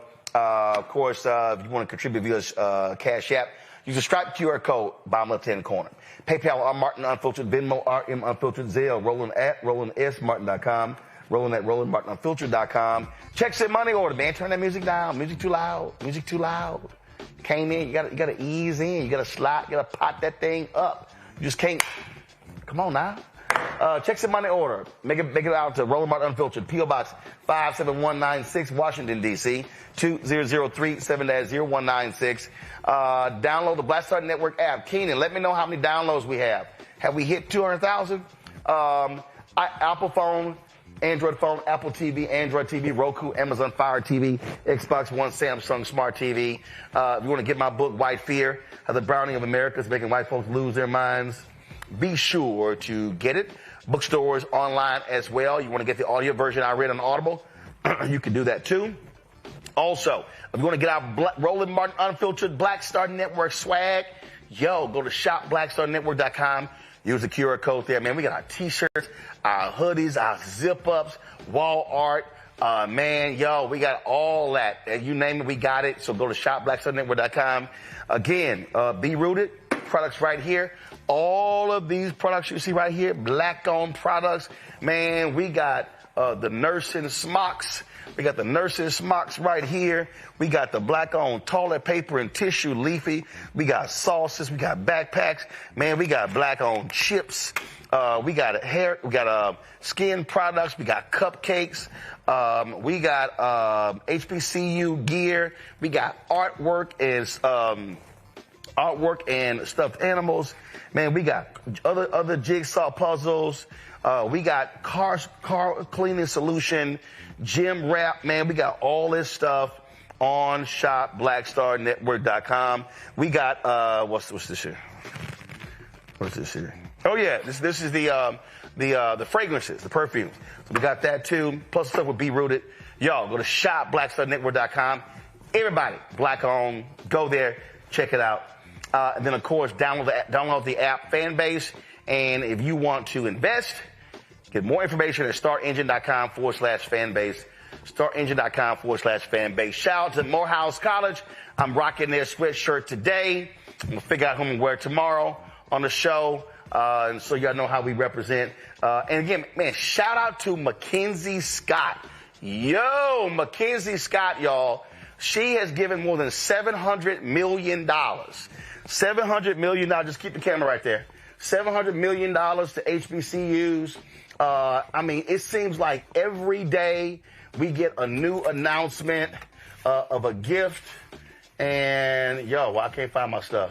I was about to do a presentation on air. I don't know where it is. Oh, is it?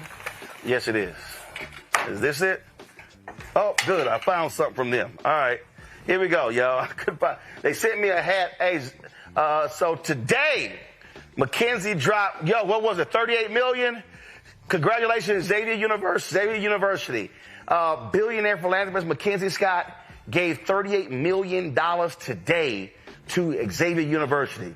Yo, she's giving money to Philander Smith, University of Maryland Eastern Shore, Bowie State, Howard, yo, seriously. So $38 million to Xavier University. So support them. And Xavier, y'all gotta send me something to wear. I can't wear a bag. Just saying, can't wear a bag. All right. So Xavier, congratulations. Folks, I'll see y'all tomorrow right here. Roland Martin Unfiltered on the Black Star Network. Y'all know how we close the show out.